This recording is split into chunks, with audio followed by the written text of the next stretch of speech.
The moment Mom told me, "Don't ruin the mood," I knew exactly what I was going to do next. Because sometimes the biggest secrets hide in the smallest things, like a voicemail she thought she deleted. What I heard changed everything, and it's something she never wanted me to find out. My name's Jenna. Growing up, Mom had this way about her. She was the glue that held us together, the peacemaker in every storm. Her voice was always soft, calm like a gentle breeze that could smooth over even the harshest arguments. I remember how she'd sit in the living room, knitting or reading, while Dad and I would bicker or slam doors. And somehow, without raising her voice or losing her patience, she'd find the words to make everything okay again.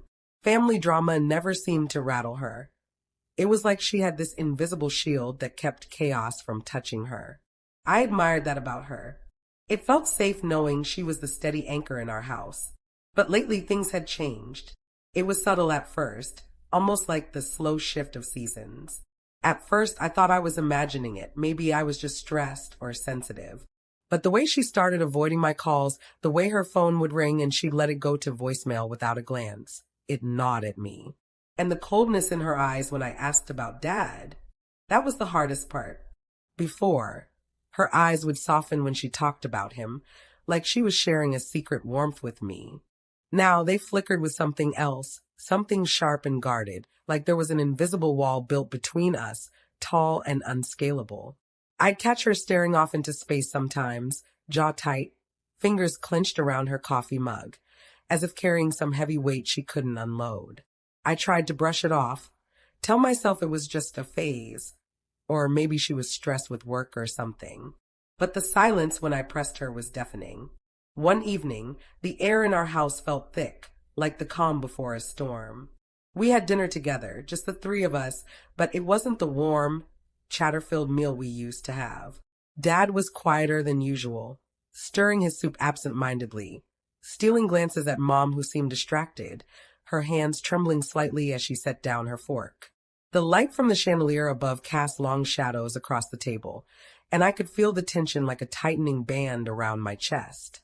I took a breath, trying to steady my voice as I glanced at Mom, hoping for a sign, any sign, that we could talk. "Mom," I began, "can we talk about Dad? About what's going on?" But before I could say more, she leaned in, her voice barely a whisper but firm, cutting through the silence like a knife. "Don't ruin the mood." Her words hit me harder than I expected. There was a strange mixture of pleading and warning in her tone, like she was trying to protect me, but also telling me to back off. The room suddenly felt colder, the warmth drained from her face, replaced by a mask of composure that didn't quite reach her eyes. I wanted to argue, to demand answers, but all I could do was sit there, feeling a storm of emotions swirling inside. Confusion, frustration, fear. Why was she shutting me out? What was she so afraid of? That night, lying in my room with the soft hum of the city outside my window, I couldn't shake the feeling that something was terribly wrong. I replayed her words over and over, "Don't ruin the mood," like a secret code I didn't understand yet. I knew then, deep down, that I had to find out what she was hiding. But what I found when I finally started digging was nothing like I expected. I still remember the moment I decided to cross a line that I had told myself for years I would never cross. It was one of those evenings when the house felt unusually silent, the kind of silence that presses in on you from all sides, making your own heartbeat sound like a thunderclap in your ears. The faint hum of the refrigerator, the distant chirp of crickets outside, even the soft ticking of the wall clock suddenly seemed amplified in the empty kitchen. Mom had stepped outside to fetch the mail, leaving her phone on the counter just for a few minutes. That phone had become a kind of fortress for her secrets, and yet there it sat, unlocked and unattended. I stared at it for a long moment, my fingers trembling. I knew what I was about to do felt wrong, like crossing an invisible boundary drawn between us, one built from years of unspoken words and growing distance. But the silence between us was so loud, so suffocating, that it drowned out every warning voice inside my head. It was louder than any rule, any promise, any moral line I'd ever tried to uphold. My chest tightened with a mix of guilt and desperation as I reached out and picked up the phone. Her passcode was the same as mine, something small she'd said early on when I was a kid, a shared secret that always felt like a bond.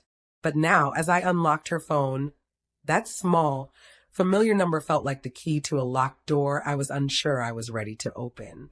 The screen lit up softly in the dim kitchen light, and my thumb hesitated just above the screen, trembling. I took a shaky breath and began scrolling through her old messages, each one a potential clue or a new wound waiting to open. It was like wandering through a dark, unfamiliar place where shadows dance just beyond the corner of your eye. Each notification blinked at me like a silent accusation, reminding me that I was invading a part of her life she hadn't invited me into. But I kept going, drawn by the pull of something I didn't yet understand, but knew I needed to uncover. Then suddenly I froze. There it was, an unheard voicemail from a number I didn't recognize. The date on it was recent, just a few days before Mom had told me to drop it. That phrase now etched in my mind like a warning sign. I felt my heart leap painfully in my chest, a mix of fear and curiosity squeezing my throat. My hand shook as I tapped the message and hit play, leaning against the cool granite countertop to steady myself. The voice on the other end was unfamiliar, calm, yet carrying an urgent, almost desperate tone that sent a chill down my spine. It wasn't Dad. It wasn't someone I knew. It was a stranger's voice, low and steady, warning Mom about a secret she was hiding. The words were careful but pointed, dripping with implications of lies, betrayal, and something dangerous. I pressed replay again and again, each time trying to catch the fragments I'd missed. The pauses, the inflections, the barely whispered threats. My hands trembled uncontrollably now, and I gripped the phone like it was both a lifeline and a grenade about to explode. Who was this person? How did they know Mom? And most terrifying of all, why was she so desperate to keep this hidden from me? The room around me seemed to close in. The fluorescent kitchen light buzzed faintly overhead, making the silence feel even heavier. I glanced out the window. Darkness had fallen completely, the quiet world outside indifferent to the storm brewing inside me. I swallowed hard, feeling the cold lump of dread settle deep in my stomach. The next morning, I decided I couldn't keep this to myself any longer. My voice was rough when I finally spoke, the words catching in my throat as I asked. Mom. I found the voicemail. I watched her closely, searching for any flicker of recognition, guilt, or relief. Her eyes flickered, just for a moment, and then she looked away. She seemed smaller somehow, the tired lines around her eyes sharper, her posture slumped as if carrying the weight of the world. Please, she whispered, her voice cracking just slightly, don't ruin the mood. That phrase hit me like a punch, but this time it wasn't just a warning. It was a shield she desperately held up to protect herself, from me, from the truth, from whatever nightmare she was living with. I wanted to yell, to push her, to demand the answers I'd been aching for, but instead I just nodded slowly. I could see it in her, the exhaustion, the fear, the unbearable pain of a secret she'd carried alone for far too long. But I wasn't going to let her silence me, not when I was this close to the truth. Something was festering beneath the surface of our family, something rotten and dangerous, and I had to uncover it. What was she running from? And what did it mean for all of us? The moment I pressed play on that voicemail, something inside me shifted, like the ground beneath my feet had given way, and I was falling into a deep, dark unknown. For months, maybe even years, I had been convinced that Mom was hiding something about Dad. That was the only explanation I could come up with for the cold silences, the sharp refusals whenever I tried to bring him up, the way she suddenly seemed like a stranger in her own home. But as I listened to the calm, hesitant voice of her best friend Sarah, someone I had trusted without question, my entire world began to unravel. Sarah's voice trembled slightly, as if holding back years of secrets too painful to speak aloud. The words she spoke were a confession, not to me, but to Mom, an attempt to unburden herself or maybe warn her. The voicemail wasn't about Dad at all. It was about Mom, and the secret she'd been carrying for so long that it had started to poison everything around her, including our family. Mom wasn't just hiding a truth about Dad.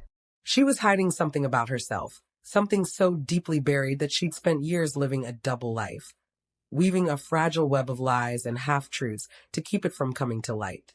The thought hit me like a punch to the gut, leaving me gasping for air as the room seemed to close in around me. I sank down onto the edge of the couch, the cushion stiff and unwelcoming beneath me, my hands gripping the phone so tightly my knuckles turned white. The screen glowed faintly in the dim room, casting shadows that danced on the walls like ghosts from a past I didn't understand. I pressed replay over and over, desperate to catch every word, every inflection, every hint of what lay beneath the carefully spoken sentences. Suddenly, everything made sense. The late nights when Mom said she was working late but came home smelling like a stranger's perfume. The hushed phone calls that stopped when I entered the room. The way she avoided my eyes when I asked about her plans, and the growing distance between us that felt less like a crack and more like a chasm. All those moments I had dismissed as stress or exhaustion were pieces of a puzzle I hadn't known I was trying to solve. The truth was sitting right there in that voicemail, tangled in the voice of the woman I thought knew my mother better than anyone else in the world. I closed my eyes, overwhelmed by a rush of conflicting emotions, betrayal, confusion, sorrow, and a deep, aching love for the woman who had somehow become a stranger. I pictured Mom, alone in her bedroom, hiding behind a facade of smiles and pleasantries, carrying a secret so heavy it bent her shoulders and dulled the light in her eyes. Opening my eyes, I stared blankly at the muted television, its flickering light unable to distract me from the storm swirling inside. The silence in the house felt different now, charged, expectant, like the calm before a thunderstorm. I knew I had to talk to her, to pull the secret from the shadows and into the harsh light of day. But the thought terrified me. What if the truth was too much for either of us to bear? What if it shattered the fragile thread holding our family together? Still, the silence was suffocating, and the weight of the unknown was unbearable. I clenched my jaw and resolved to find out what Mom had been running from all these years, because I realized now that it wasn't just her secret anymore. It was ours. I still remember the exact moment I finally gathered the courage to confront Mom with that voicemail. I had rehearsed the scene in my mind over and over again during sleepless nights, imagining how I would say it, what words I would choose, how I might brace myself for whatever reaction she would have. Part of me steeled for anger, for tears, for harsh words, or a slammed door. I imagined her looking at me with disappointment, maybe even betrayal. But what actually happened was nothing like any of that. It was so much more raw, more vulnerable, and more heartbreaking than I ever expected. It was late afternoon, and the golden light of the setting sun filtered softly through the sheer curtains in the living room, painting the walls and floorboards in gentle stripes of amber. The room was quiet except for the faint ticking of the old clock on the mantel and the subtle hum of the air conditioner. The familiar scent of Mom's favorite vanilla and lavender candle mingled with the faint trace of her perfume, a comforting aroma that usually made this house feel like home. But today, the atmosphere felt heavy, thick with unspoken tension, as if the air itself was holding its breath, waiting for the moment everything would change. Mom was sitting on the edge of the worn beige couch, clutching a book she wasn't really reading. Her hands twisted the corners of the pages nervously, betraying the calm she tried to maintain. Her eyes flicked toward me briefly, wary but curious, as if she could sense something was coming but wasn't quite ready to face it. Her usually smooth, steady breathing was uneven, and her shoulders hunched forward just slightly, a subtle sign of the weight she carried. I took a deep breath, trying to steady my own shaking hands and voice. "Mom," I said softly, my heart pounding in my chest louder than I wanted it to. "I need to talk to you about something. About a voicemail I found." Her eyes widened just a fraction, and she swallowed hard but said nothing. I pulled out my phone and handed it to her, the screen lighting up between us. The voicemail started to play, a voice I'd never expected to hear, speaking words that had changed everything for me. I watched her closely as the message played, studying every micro-expression that flickered across her face. At first, there was disbelief, like her mind couldn't quite process what she was hearing. Then, a flicker of recognition, and finally, a tremble began to shake her hands. Her breath hitched, and her lips parted, but no sound came out. It was as if the voicemail had unlocked something inside her, a floodgate that had been sealed for years. Tears welled up in her eyes, and before I could say another word, they spilled over, tracing slow, silent paths down her cheeks. But it wasn't the kind of tears I expected. There was no anger or bitterness. Instead, it was a release, a long-held burden finally finding a way out. Her body sagged forward as if the weight of years pressed down on her, and her shoulders shook with quiet sobs that broke the heavy silence between us. For what felt like an eternity, she didn't speak. She simply let the tears fall, the sound of her quiet crying filling the room with a heartbreaking vulnerability I'd never seen before. My own throat tightened, and tears pricked at the corners of my eyes as I reached out hesitantly, placing my hand gently over hers. The warmth of her skin was fragile but real, a human connection that bridged the gap the silence had created between us. Finally, after a long, shaky breath, she looked up at me, her eyes red-rimmed but clear, filled with a mixture of relief, fear, and something I couldn't quite name. "I've carried this alone for so long," she whispered, her voice trembling with exhaustion. "I thought, if you didn't know, you'd be safe. I was trying to protect you from pain, from disappointment, from everything I thought would break you." She paused, searching my face as if trying to gauge how much I could handle. "I never wanted you to find out like this. Not through a voicemail, not like some secret waiting to explode." I sat there, overwhelmed by a tidal wave of emotions. Anger, confusion, love, and sympathy all tangled up inside me. The years of suspicion and distance suddenly seemed so small compared to the depth of the burden she had carried in silence. That moment was a turning point. The walls we'd built between us, brick by brick over years of silence and misunderstanding, began to crumble. I realized something profound. Revenge wasn't about tearing her down or punishing her for keeping secrets. It wasn't about blame or hurt. It was about understanding the pain behind the silence, the love that had been buried beneath fear and shame. We sat together in the fading light, two imperfect souls finally meeting in a place of honesty and fragile hope. The road ahead was uncertain and probably painful, but for the first time in a long time, I felt like we were on the same side. Now, things aren't perfect. That much is clear to me every single day. The past, our shared history, tangled up in secrets, misunderstandings, and things left unsaid, still lingers like a persistent shadow that stretches long and dark across every corner of our lives. It's that kind of shadow that never fully disappears, no matter how bright the sunlight is, no matter how hard you try to ignore it. It hovers quietly, sometimes creeping into moments that should be light and easy, filling them with the weight of unspoken fears and memories too painful to revisit. Even now, I catch Mom staring off into space, her eyes glassy and distant, as if she's wandering down a long hallway in her mind that only she can see.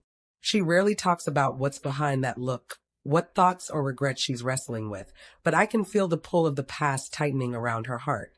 It's like a quiet storm brewing just beneath the surface, threatening to break loose, but held back by the fragile threads of our newfound honesty. But here's the thing that surprises me most. Despite all the cracks and crevices that still exist between us, despite the uneven ground we tread on together, there's something undeniably different now. For the first time in a long time, we're not hiding from the past. We're facing it head on. We're navigating the messy, painful terrain of truth side by side, even when it's uncomfortable, even when the wounds feel fresh and raw. And that shared willingness to face what's real, it's the first step towards something I'm still trying to understand, but desperately want to believe in. Our relationship, once fragile and strained, has begun to shift in ways I'm still learning to recognize and appreciate. The walls we constructed over years of silence, defensiveness, and hurt are starting to crumble. Not all at once, but in small, significant pieces. It's like watching a dam slowly give way, allowing light and fresh air to flood into spaces that had long been dark and suffocating.